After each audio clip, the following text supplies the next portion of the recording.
This is Almas, and he just signed his first SMMA client in under a week. And today he's going to give you a look at exactly what he did to sign his client and the realistic expectations that you can have in the systems he used that you can also use to sign your first client. So without further ado, take it away. Share your story with everybody. All right. So it was maybe around November. That's when I like fully was like, okay, I'm gonna start doing SMMA. Yeah. Started doing some cold calls. Wasn't like I wasn't even niched down, nothing. I was just calling random businesses. Literally no game plan, bro. I was like, fuck it, I'm gonna raw dog this shit. Just going through cold calls, get rejected. And then a couple months go by, no results. And then I meet you guys and the RSC and whatnot. I get into Yeah. the Discord, and I go into the first client challenge. And then following the steps and whatnot that were in there, I managed to secure the client in 6 days. There's literally just a few changes that I made. Yeah. And yeah, we're here now. That's crazy. So that's wild. In 6 days, and you tried different things like cold calling, yada yada, all that stuff before. Bro, Yeah. yeah, bro. Every like I think maybe besides cold emailing, because I kind of knew like cold emailing, you need some kind of something to show, otherwise no one's reading your fucking emails. Yeah. But other outreach methods like cold calling, I tried, even like cold DMing on so many different platforms, but like nothing was working. Literally nothing. What do you think was the biggest difference? Like, what was so different in what you were doing before and what you did afterwards that I works out? stopped selling the service and I started selling myself. Gotcha. So because of course, bro, when you're selling the service as a beginner, you're basically just fucking straight up lying to the prospect, right? Because you're like, oh, look, I can do this service for you. But bro, you've never even done it before. So how can you go out and be like, yeah, I'm gonna do this for you? But then when I started selling myself, these business owners at the end of the day, right, they're not fucking like dollar signs. They're human beings as well. So when Yeah. they hear the story of like, okay, look, this is just a young guy trying to make out the hood, he's starting his business, let Yeah. me give him a chance. And to them, the money that they're putting forward, it's not like as big as it is for us. So they're like, you know what, I'm going to take a chance on him. It's worth the risk to reward ratio is worth it. Exactly. And they see their younger selves in them in like to some degree. They're like, oh wow, this reminds me of me when I was first starting out and I wish I had somebody to give me a chance to prove myself and what it is that I can do. And I think that's why like selling who you are as a person is like so huge, especially like you said, when you have no case studies, no testimonials. It's like you have nothing going for you other than who you are. And it's like no one Hmm. can be you. So use that to your advantage because no one can take that away from you. So I think Yeah, that's 100%. huge. And so what was like bring us through your process. Like how did you sign a client in 6 days? Like what did you do when you wake up? Bring us through your daily routine. Bring us through how you found leads, how you picked the niche, how you like bring us through the ringer. Cool. I'll give you like a before and after, right? Yeah. So Okay. my before like entrepreneur lifestyle was go to sleep late as fuck, like 2, 3 a.m., bro. Wake up late as fuck. Don't eat anything in the morning, like nothing nutritious anyways. Just like get up and eat a fucking like sugar loaded breakfast. And then wonder why I don't have the energy to do anything all day. Like I would hit the gym. The gym I would say is the only thing that I actually do consistently. But Yeah. then I think it was maybe about 3 weeks ago where I was like, fuck, like, because my dad started getting on to me. He's like, bro, like, you've graduated. Like, what are you doing with your life? And I was like, fuck, okay, I need to start taking this seriously because otherwise I'm gonna have to like actually go and get a job. Yeah. So I decided, okay, no more sleeping late, no more eating shit, um, and no more like excuses, none of that. I decided to come sit down, start doing the work. And then I came across the RSC and whatnot. Yeah. And then the systems that were in there, I started actually implementing them, not just watching the videos and not doing anything like I normally do. I would actually watch the videos, go and implement the system straight away, and Yeah. then see the results that would compound over a few days, see if it works. And then if it wasn't working, change, make minor adjustments, and then go again. Gotcha. I think that was a very important thing because before I would just be doing the same thing over and over and over again. And even though it wasn't working, I would still be like, oh shit, like it's going to work after a while. But actually going away, making some minor adjustments to things that weren't working, and then seeing results was a very, very important thing. Yeah, like it's something I and many people preach is like like consistency. Like you got to send the DMs, you got to do the work, but it's like to an extent where you need to look at the data you've gathered and make changes accordingly. Because if what you've done over a 1 year time frame has led to absolutely nothing, there's obviously something wrong. And it's like Yeah. and one little fix might just be the one thing that you needed to see results right away. And it's like yes, you still need to send DMs. You're going to get a lot of no's before you get a lot of yeses. But it's like as we go, we should be refining our process so that way we become better and better and better. So we're one no closer to getting that yes. Exactly. So yeah, Yeah. I think And I I'll think give you an example as well. So like the first 2 days I was doing outreach, I sent 25 DMs out on the first day, 25 DMs out on the second day. Yeah. I got one response on the first day and four responses on the second day. And Yeah. then I didn't do outreach for 2 days because I'm Muslim. I was celebrating Eid, so Yeah. I had to take a step away. When I came back, I made some few minor changes. I Yeah. sent 54 DMs out and I got 15 responses, which is literally double the rate that Yeah. I was getting before. So clearly, making small changes made such a big difference. Exactly. You sent more DMs, but you also sent more higher quality DMs, which led you to getting more responses. So it's a Exactly. Yeah. win-win. Yeah. It's a win-win. There's nothing bad about it. So if like if right now you had to go back and tell you 5 months ago when you're doing cold calls, like some advice on what to do to sign your client within the next week, let's say, what would you tell them? I'd say number one, stop fucking cold calling. Just stop cold calling. Go on Yeah. DMs. I'm not the kind of guy that's very good at like just picking up and calling around the people. Like I get very flustered on the phone and stuff. Yeah. So it's like why am I doing that? Why am I forcing myself through that when I can DM people? That's Yeah. number one. Number two is be more authentic. Stop trying to like bullshit these business owners. They can see right through you. Stop being like, yo, I can get you these results when you can't. So Yeah. stop selling service, sell yourself, basically. Yeah. I would Sure. also say set an actual system in place for getting your outreach out.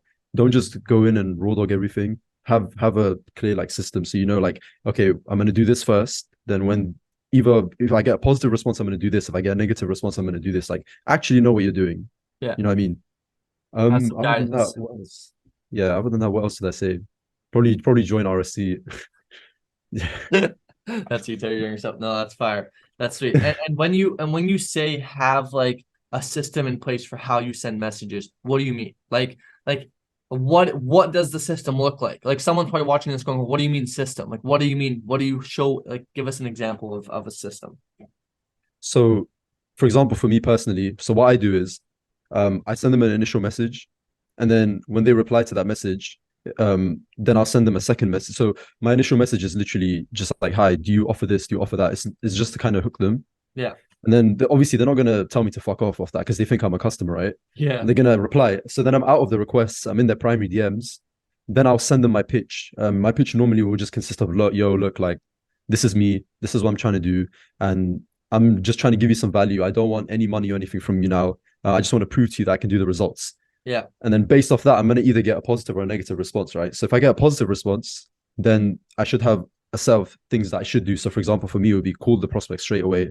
If they Mhm. don't answer, then what do you do? Send a video. So you need to have steps in place for every single like kind of point in your outreach. Gotcha. Gotcha. So when something happens, you know what to do next. So Yeah, you're not exactly. sitting there like with your hands in the air, like, oh fuck, well, what do I do now? Because they said this. It's like you have everything mapped out. So you know if they say X, I'll send Y kind of thing. Yeah, exactly. Gotcha. Exactly. Yeah. And I would Sweet. also say make sure that you record your outreach numbers as well. Because like it's so much like the difference it makes to actually see the numbers on the Excel sheet than to Yeah. just kind of like have a rough idea of what's going on. Like the difference is night and day. Yeah. And I know from personal experience, I sent a lot less DMs than I thought I did when I started tracking. Like I thought I sent a lot until I started tracking how many I sent. And I was like, wow, that's it. Yeah. I only sent that much today. And it makes you like put things in perspective. You're like, oh shit, I gotta hustle harder. I gotta do more kind of thing. At least that's how Yes. it works for So me. yeah, it's a lot more like time consuming than like it feels like it is. Yeah. It's worth the ROI though, especially for collecting all the 100%. data. Like you can 100%. easily analyze. Like a lot of people always come to me and say, oh, Stefan, my outreach isn't working. Well, why? What's the issue, right? Like if you have all the data, we can look at, oh, well, listen, the reason why you're not getting any responses is because you have a terrible call to action on your pitch, or you have a horrible hook message, or you say X instead of Y. It's like without the data, we wouldn't know what area we need to fix. Because like if you just don't track the data and you're like, oh well, I don't have a client yet. It's like, well, why? It's like Yeah. you could have only sent 10 messages. Well, there you go. That's the issue. Send 10,000. Now we can chat, right? So Yeah. Exactly. data collecting is huge, huge. Um, I got one more thing for you. Sales call. Biggest Hmm. thing for people, right? Is like booking in the call and actually taking the call. How do you do it, right? Because I know people who jump on call and they just try to sell like there's no tomorrow. They try and tell them why Facebook ads is the best and why they need to go with them and why they need to do this and do that. And they're the typical salesperson. Tell us your process for the sales call.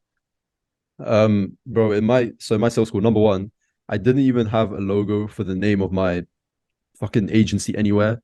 like, he didn't even ask. He didn't give a fuck. Like he did not care genuinely. So all of Yeah. that's like stuff. Forget about it.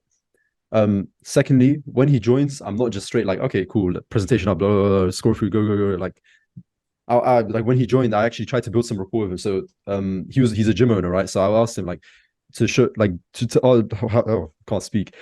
Like I asked him, for example, about his gym, how his gym's doing, how he was, so like actually build a bit of a conversation at the beginning. Don't Yeah. just go straight into the presentation. Yeah. And then also I made a seamless transition into the presentation. So I was going to gym for really long. So, for example, I used to be really skinny and I bulked up a lot. Yeah. So naturally, through the conversation of talking about the gym, I transitioned it into my own story. Mm-hmm. So And then I go on. super seamless transition through the Yeah, don't aspects. don't be like, okay, let's jump into it. Like, don't section your calls. You know what I mean? Yeah. Because then in the prospect's mind, it's like, okay, now we're going to the sales section. He's gonna try sell me now. You like once that's in their head, that's when all the walls go up and Yeah. the like, you know what I mean? All the objections start coming out. Yeah. No, Yeah. 100%. No, what So 1,000%. yeah, so I would say sell yourself a lot on the call, even more than your service, I would say. Make them invested in you once again and not your service. Because every single person has fucking offered them Facebook ads. But what other people aren't doing is telling them like being honest with them and telling them who they are. Gotcha. And I know there's going to be somebody asking, well, how do you sell yourself? How? What does that look like? What does selling yourself look like? Well, I mean, we've all got a story, right? So you just gotta tell them your story. Like I'm sure that every single one of us watching this, we've all got something to tell others. You know what I mean? Like it's very personal, but everyone knows in their own lives what is interesting and what other people would like to hear about their journey that will kind of captivate them. It's a very personal thing. Yeah. And it's different to everybody. Like Yeah, you all have your own story. I don't know your story. You got to share it. You got to share your story. Don't share my story. Don't share yeah, almost story. You got to share your yeah, own exactly. story because no one's like you. And that's like the one biggest thing is like in this world, we're all selling the same thing. It's like the only thing that differentiates you guys is who you are, Yeah. right? Like, so that's like the biggest thing to your advantage is selling yourself. Okay. Do you have any last minute advice to anybody out there? Anything that might help them close a client sooner or see more success with their SMMA? Just just I would say stop focusing on the things that aren't getting you clients. Stop focusing on the website. Stop focusing on the perfect name because that's all the shit that I was worried about, bro. I think like remade my website in the first month like 3 or 4 times, and at the end of like in the end, me when I signed my first client, he didn't even ask me what the name of my agency was. Yeah. So it's like you need to be focusing on your outreach and on your outreach systems, on your numbers. Those are the important things because that's what's actually getting you clients. Forget about all the other stuff for now. Later on, when you have some money, you can pay someone to make your fucking website, make you a logo and a name and stuff. You don't need to do it yourself. Yeah. And that has like the lowest ROI in the world. Out of other Yeah, things you could do. Like if you had the option to send 100 more DMs or start creating a website, 100 more DMs is going to make you a lot more money. So, yeah. It's mental masturbation, right? Like you're like, oh yeah. shit, I made a website today. Like Yeah. that's all it Like, is. oh, I feel legit now. And it's like, who cares about feeling legit? Be legit. Like instead Yeah, of feeling like you made it and feeling like you're a business owner because you have a website and you have business cards, go fucking become one. Go make yeah. money. Go show proof that you're a business owner. Like the other day, I was at a party with my friends and one of the guys I didn't know asked me like about my business. He goes, "Oh, like so like are you like incorporated?" I goes, "Oh, no. Like I don't I just run my business, right?" And I was like, "I just right now that's not the top of my priority to get incorporated." And it's something, if the CRA is watching this, I am going to get incorporated. Don't worry. But it's like as of right now, it just isn't the thing on top of mind because it's not the thing that's inherently going to make me more money. And it's not an issue Yeah. for me to not be certified or legit yet because I'm just worried about actually doing the input of the actions that will get me the results that I want. And so don't make a website, don't make business cards, don't make don't make an agency logo, name, none of that shit. Just be you, go help other people out. Beach. Okay, cool. Do you have you want to plug anything? Plug your YouTube, anything like that?